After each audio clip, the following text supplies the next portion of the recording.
Good morning, everyone, and welcome. It's so lovely to have this fourth event. My goodness, we're on our fourth event already. I can't believe it. It went by so fast, right, Carol? Very quickly. And we're so glad that you are joining us. There have been some folks who have been joining us from day one, so we so appreciate your dedication and taking the time to join us. And I see some new names on the screen, so we are happy that you are here and joining us. My name is Kim Traverso. I am from the State Department of Education. One of my duties is to oversee school counselors and the school counselors framework. And we are putting on this great event to showcase Norwalk Public Schools. We presented at the CISCA conference last year and also at the School Counselors COP. And Carol got rave reviews, and they wanted more information and more knowledge. And so we decided to develop this showcase for systems of success for workforce development and also for career pathways. Carol, do you want to take a minute to introduce yourself? Absolutely. Welcome everybody to our fourth session. We're so happy that you're here and you've come back to spend some time with us today for conversation. And for those of you joining us today, thank you for joining us. We're happy that you're here.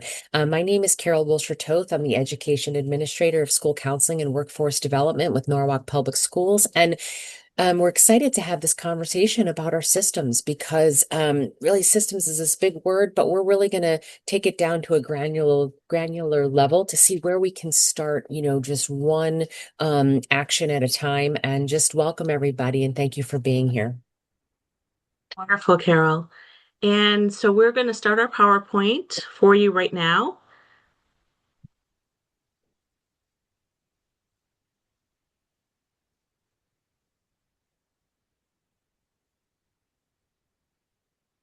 And we can just go to the second slide, Carol, if you don't mind. Thank you. So this event was designed to align with our strategic board plan from the State Department of Ed. And if you look to your left-hand side, there are several things that we are going to be concentrating on. One, of course, is post-secondary pathways, not just thinking about 2-year and 4-year institutions for college, but also thinking about credentialing, workforce development, getting the experience, and finding out what our likes and dislikes are. And how do we do that in a systematic way? And so our first sessions were really about tier one and providing that for all. And our last session was on tier two, and today is the second part of tier two.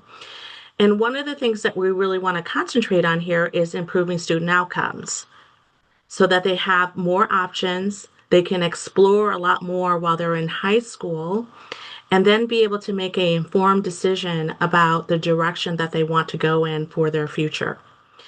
And lastly, this really does include school, family, and community partnerships. This is about business and industry, higher education. Just think about dual enrollment as an example. So, and also our families have to be involved. And Carol and I were having a pre-conversation before we started today about student voice. And we have to listen to the student's voice so that we know. I mean, things are happening really, really fast in the career world, right? A lot of changes that are happening, especially around AI. And we want our kids, our students, to be well prepared for this new kind of future. Next slide. And I think we can just go past this one as well, Carol. So our meeting objectives today is one is to examine tier two in more detail and then strengthening those pathways. And this is about targeted supports and being very intentional about our planning, our transitional planning.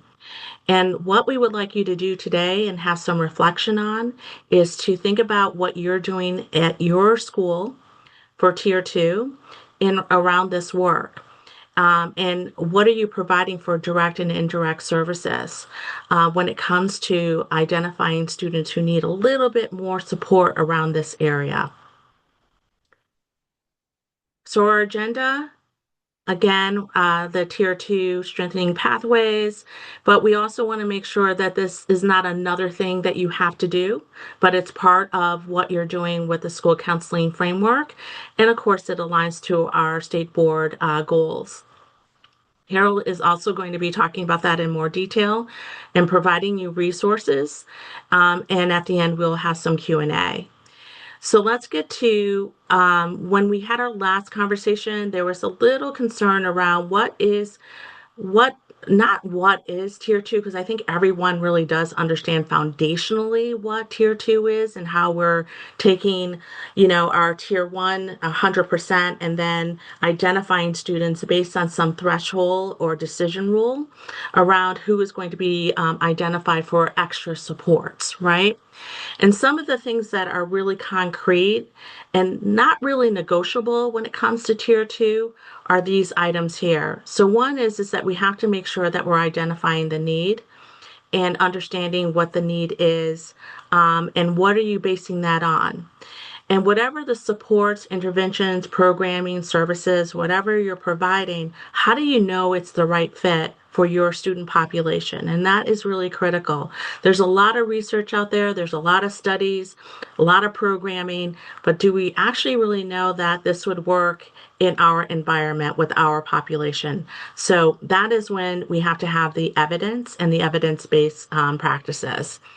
One of the recommendation always is always on the front end is to galvanize your team and do some resource mapping. And when we say resource mapping, we're talking about writing down everything that you have for programming, services, interventions, and then identifying who's responsible for those things. What's the funding stream look like? And then also, is it working or is it not? And what data are we collecting to know that? So that we can know what our expected outcomes are. And that gets into the measurable outcomes. And this, of course, informs our targeted small groups and instruction for supports. We do that all the time, right, with our small groups.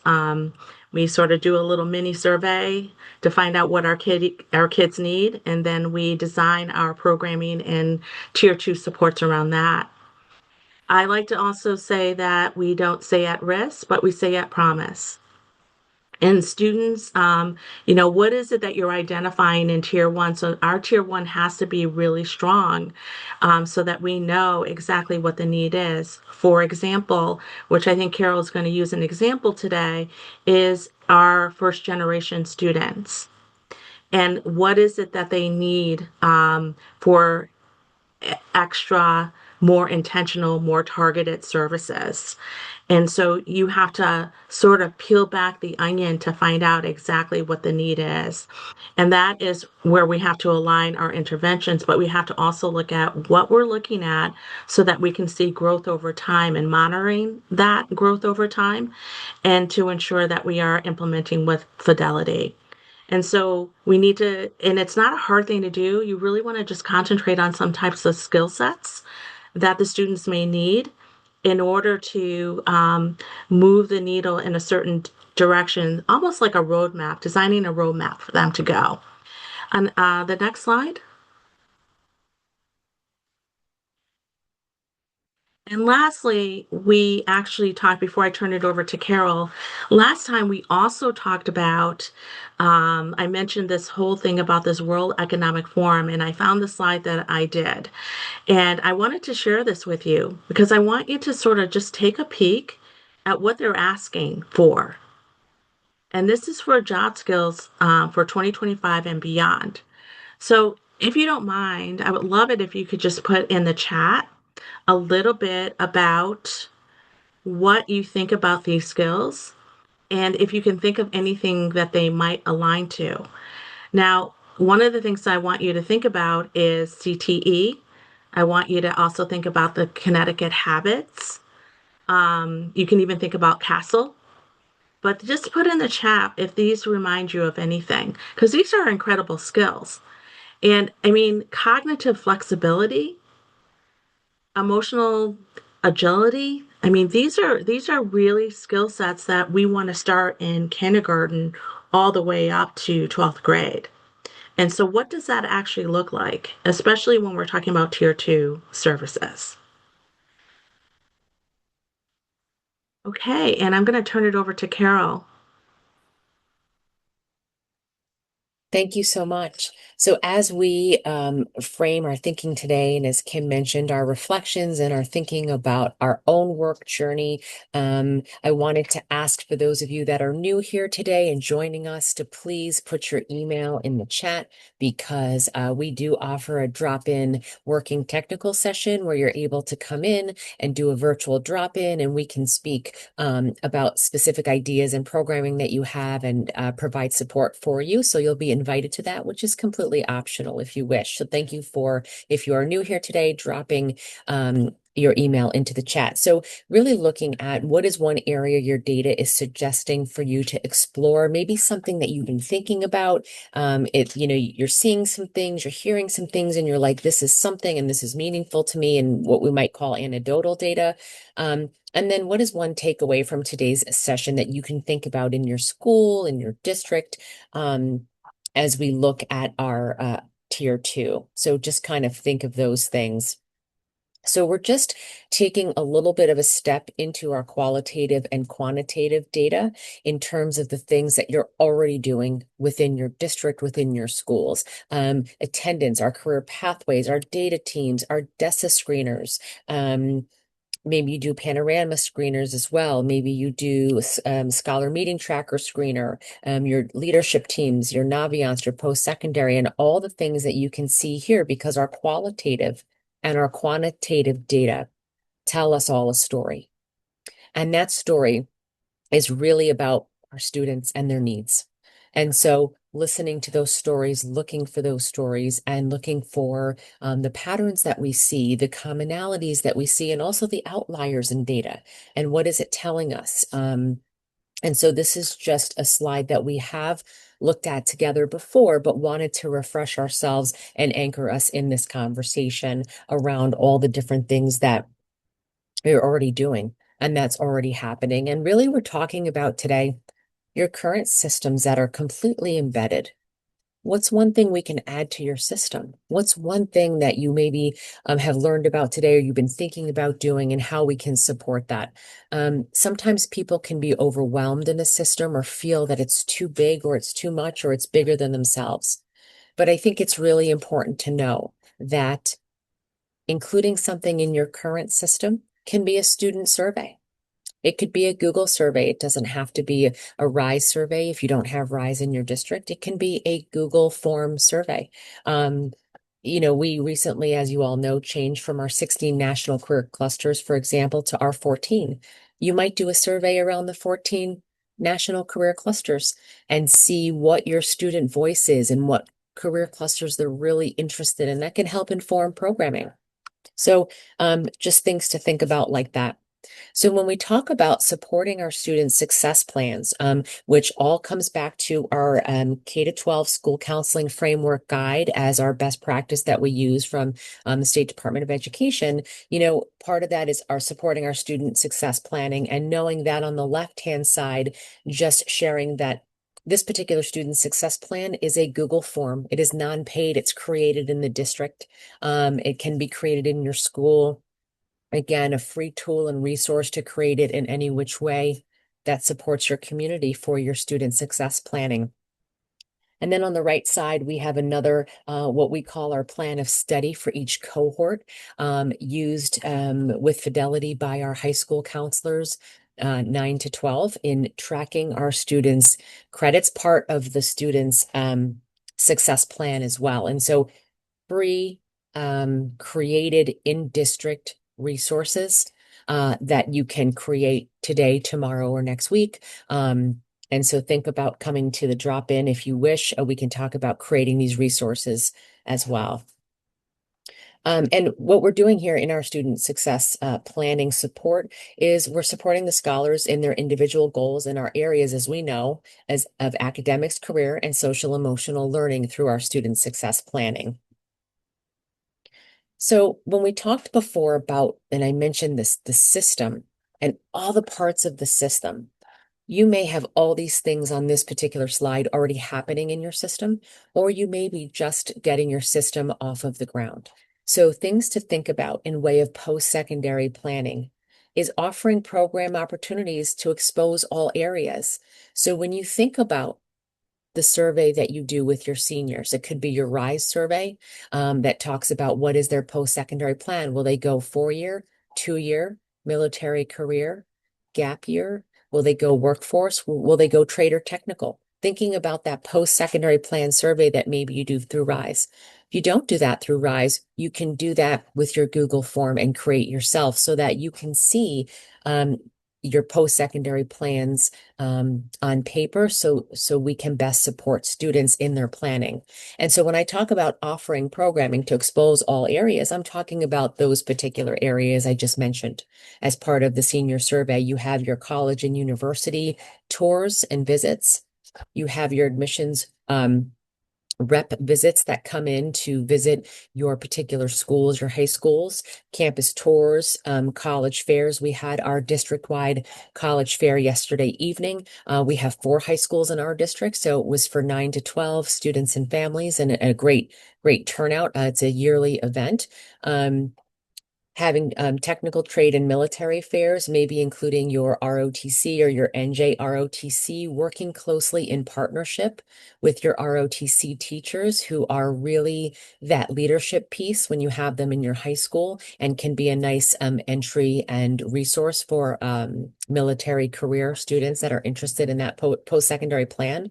And workforce development workshops. So bringing in credentials. You may have students that want to get a CDL, a commercial driver's license. They want to learn to drive a truck. They want to have that stackable credential. So bringing someone in for a workshop and targeting your students who are interested in trade or technical or maybe a CDL, bringing them together and bringing that CDL person in to talk to them about what the field is like, what the hours are like, what the job is like, and also what the qualifications required to get there. And that's just one example. And we'll talk a little bit more about that. But I wanted to share with you for our class of 2025, I am sharing with you our survey data. And so you'll see when they were juniors, we asked them, what will be your post-secondary plan? And you can see right here, 8% were 2-year college, 4%, 55% were 4-year, military was 2, trade and technical 7, and workforce was 2. This is when they were juniors. So 1 year away from graduation, what were they thinking?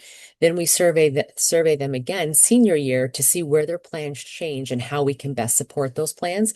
And you can see this is a matched cohort, same data, very easy survey outcome data, very accessible, very easy to do. And you can see how their plans have shifted. So these are just examples of some of the things that you can do, that you can partner with your stakeholders to have come to fruition. And one of the things that's so incredible about student voice is oftentimes we have so many things we want to do, they can help set the course and direction.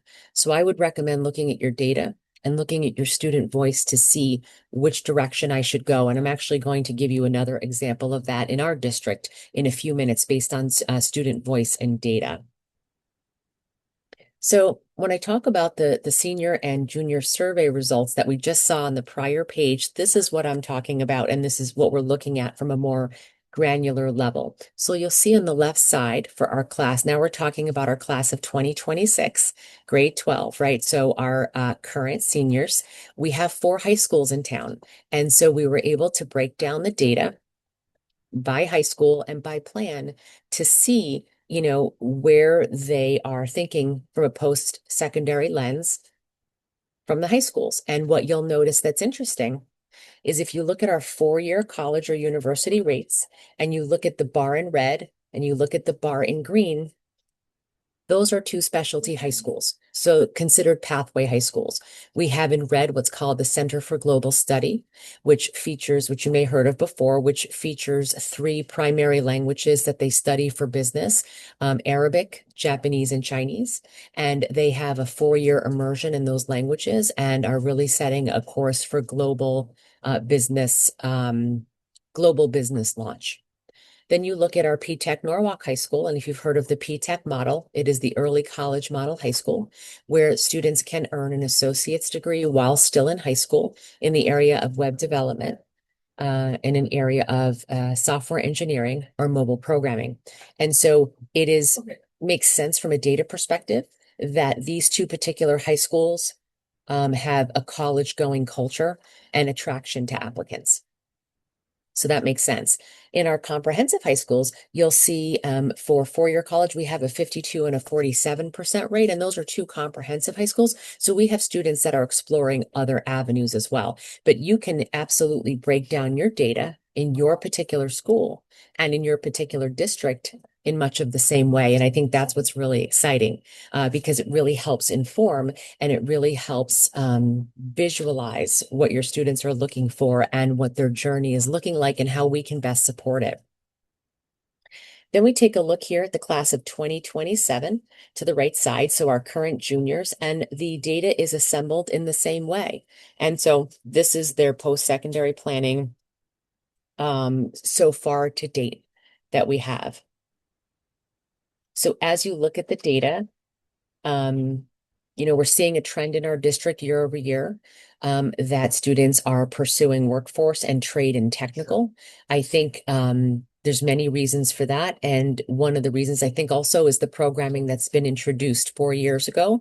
Because of the programming, they now have other choices before them that they're able to choose from in terms of going into an apprenticeship as well and going into the trades. So when we look at all this information, we talked about our targeted supports and systems. And I had said before, we're going to start one at a time, even with a student survey. And one of the things I wanted to share with you is one of the things I do in the district is called workforce development workshops. And I do it for our high school students. I push into the high schools and I do them for underclassmen and upperclassmen. Underclassmen is geared toward volunteering. Volunteering, resume, exposure to high school, and enrichment. And my upperclassmen is geared toward post-secondary planning, trades, technical jobs, and internships. But I also do workshops for our families as well. It's part of my role, I should say. And so I do workshops for families that are 18 and older in our family center. And this year I took a tier 2 targeted approach. What I did was I took the data from our senior survey and I looked at the top 3 trade data. And in our district, it is plumbing and HVAC and electrical, barbery, hairdressing, carpentry, and automotive. Well, those are the top 5 in our district, and those change each year a little bit.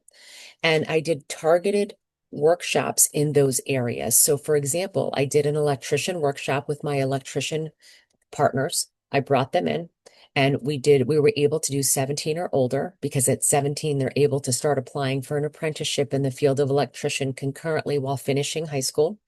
And we did 17 or older for students and families who all came out and were exposed to how to go into an electrician apprenticeship. Now, important was a day in the life, what it looks like, what it feels like, what it sounds like, how much they're paid, and really that immersion of a day in the life. And so really targeted tier 2. So our students who had identified themselves as trade and technical were invited to this particular workshop. And then it was open to the public if we had any seats remaining. So that's a real targeted approach to tier 2 and getting the right people at the table. I know those of you who are familiar with the musical Hamilton know that they have a song that talks about you have to be in the room where it happens. And so thinking about your tier 2, creating the room where things happen is really, really important.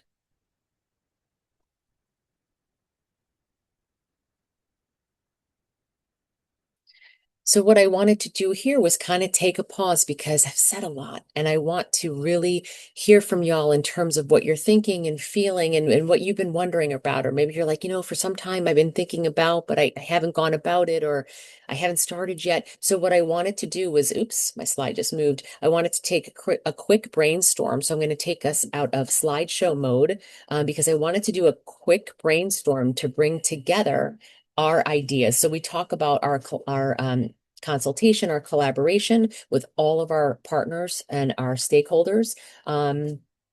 And I wanted to talk about the types of things you're thinking about, the types of collaborative efforts. I would love for you to put into the chat some ideas, and I was going to take down your ideas here on the slide. Or please feel free to come off the microphone and share with us the ways in which you collaborate, the things you're thinking of doing. I'd love to have a brainstorm with our group here today. Hi, Carol, we do have a question Yes. from SC. This is all good if you are a district with a strong tax base and industry in your town or city. So there are numerous resources, but when you're doing this, I'm sorry, but when you do not have the resources, including a director of school counseling, and Hmm. your department is spread thin, what can be Yes. a reasonable accomplishment? Great question, SC. SC, I want to thank you for bringing that to the table. I think that's very important, and I'm appreciative that you named how you're feeling. What I want to share with you is uh, I am fortunate to work with our school counselors K to 12 as their district leader. And so your point is very well taken. What I will share with you is the things that I have been sharing in our sessions. I don't have a budget. I don't have a budget from which to work from, and I'm not. Um, I don't have a budget. And so the things that you see before you that I've put together are things that are done through grant writing and that are grant funded if there's any cost associated. But I will tell you 9 out of 10 of the things that you see are at no cost. And I love that question. And I hope that you come to the next drop-in session because I would love to connect with you and I would love to resource with you all of the free ways that I've done these particular things. Some of these things I've done when I was a school counselor, first in the high school and then prior to that, pre-K to 8. So these are things that I've been able to engage in as a school counselor. And when I stepped into this role, was able to bring with me and to standardize across the district. But so many of the things are not resourced or funded. And so many of them are put together freely. So I would love to continue that conversation with you. And when you talk about realistic, you're right. Everyone is over capacity. Everyone is doing multiple roles and stretched very thin. So you're right. What are the things you're already doing? That would be my conversation with you is what are the things that you're already doing and how can we add something in that is resourced for free that will create efficiencies for you, that will help use data and student voice to inform, and how will it make your outcomes better and more meaningful? And that's the type of conversation that I would have. And I hope that I've appropriately answered your question and hit all of the points that are meaningful to you. Yeah, I really appreciate that question a lot. Yeah. And some of our districts, we have another question coming in, but some of our districts are really small, and sometimes it might only be one person, as we know. Looking at, sometimes the middle school has only one school counselor. Sometimes in the high school, we may not have a leader, but we have four counselors or three counselors or maybe even two counselors. So their caseloads are maybe very high.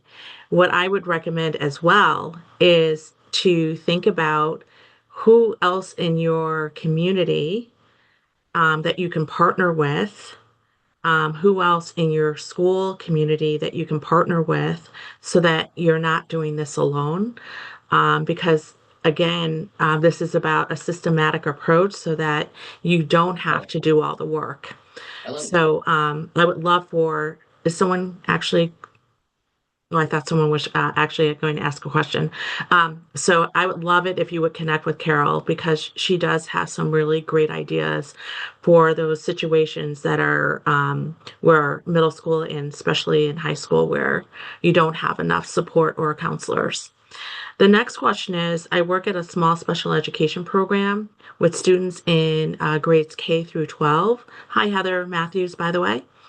I survey the high school students on career paths they are interested in at the beginning of the year and then work throughout the year to bring in career presenters based on the interest survey. Great. Middle school students are invited to attend the presenters. So I think that that's a great strategy, Heather. That's a great strategy. Kara, do you want to talk a little bit more about that? Yeah, absolutely. You have a great strategy already happening, so that is wonderful. Another area that I would look is I receive free emails from Junior Achievement, and maybe you all do too.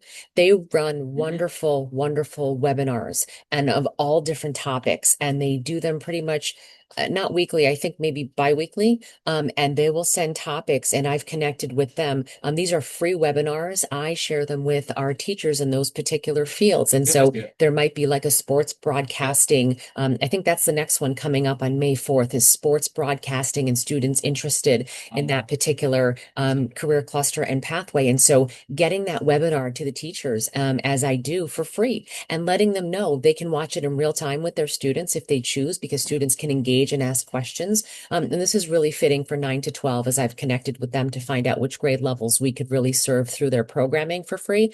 And what's nice is if at that time the teacher cannot sign on for that particular class, but they do register for the webinar, they get the recording. So then they're able to share it with the class. And so the next one coming up is the sports one with members of the Wolf Pack that will be on the panel. And so I would look for those resources. And so Junior Achievement, if you're not connected with them, look for those free resources that they'll be sending out. And that's a great place to help um, support the work that you're doing, Heather, that you speak of in the career pathways area.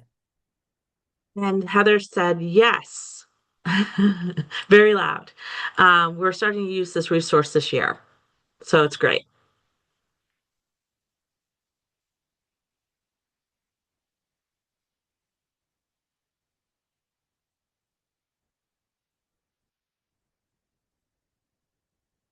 Please put your information in a chat or come off mute and ask your question. I mean, you have an expert here, so use her as much as you can.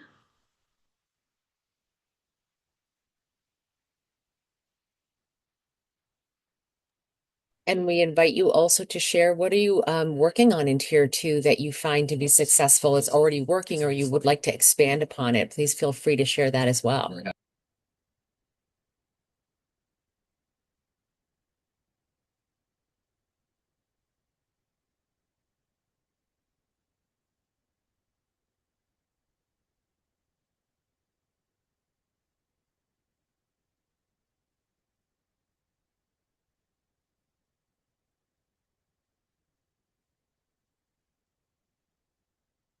For folks who are not comfortable typing into the chat, you're more than welcome to come off mute and ask your question or talk about some of the things that you're doing around tier two.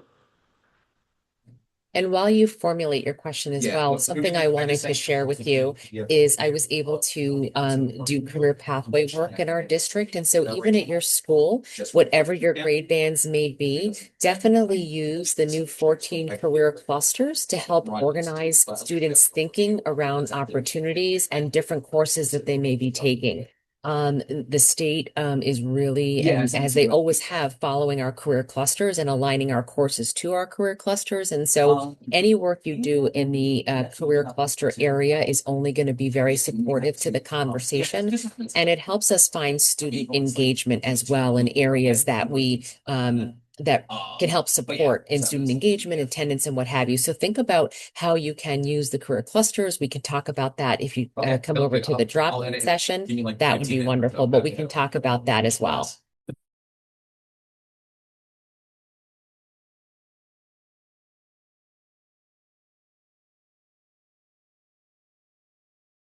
Any thoughts or questions on anything we've talked about? Maybe something we haven't touched upon? Please feel free to come off of your mic and let us know, or feel free to put it in the chat. And if you're new with us today, please be sure to put your email in the chat as well. You want to talk a little bit about the resources also, just to for the new folks, because we did put the actual link for the Google Docs. So do you want to just talk a little bit about that as well?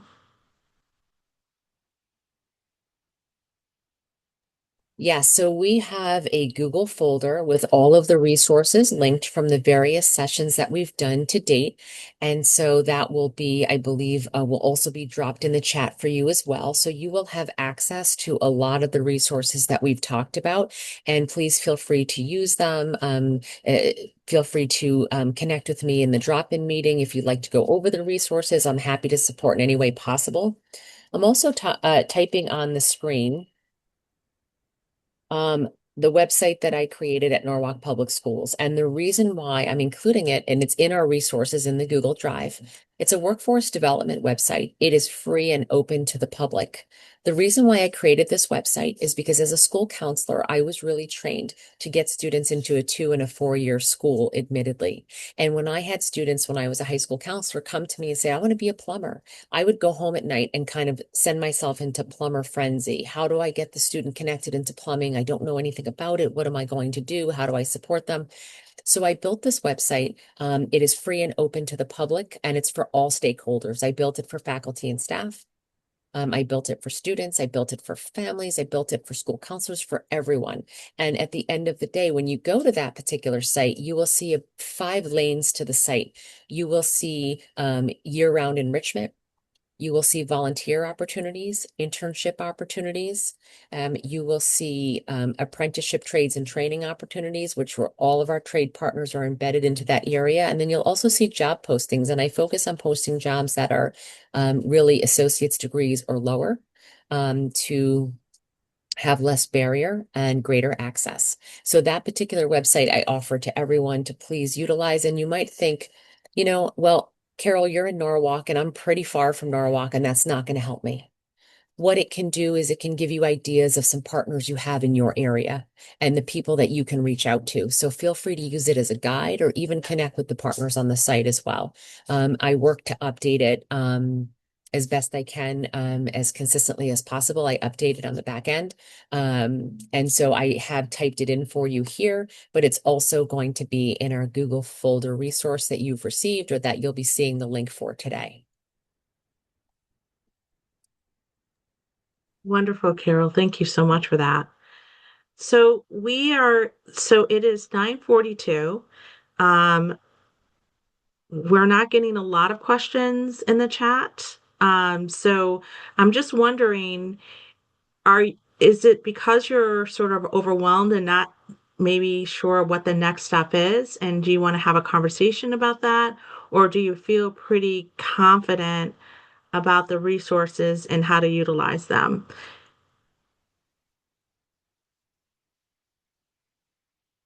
You can come off mute or you can actually put something in the chat if you don't mind.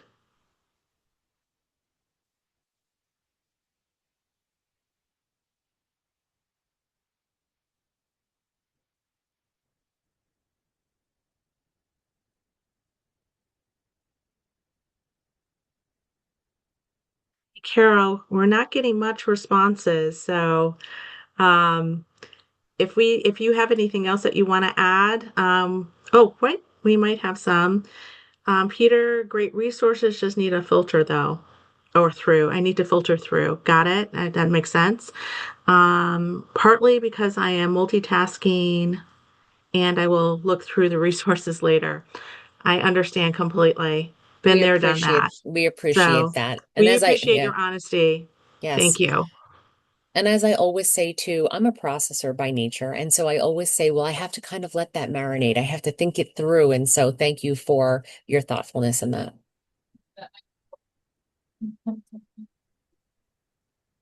Is there anything that we haven't talked about in tier 2 that you're wondering about, or a particular program you're working on? Feel free to share that with us. Or something that's going well, something that's working, something that you've had going on for a long time that you implemented, or something that you just implemented. We love to hear your ideas. We love to hear what you're working on. We absolutely love to hear about everything you do.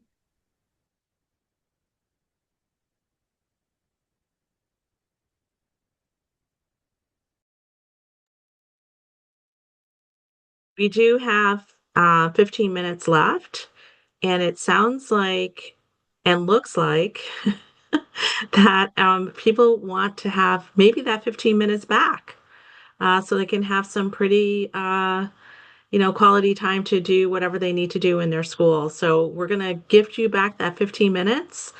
And if you do have any questions, you have Carol's contact information and mine. Feel free to email us and ask us questions. We're always open.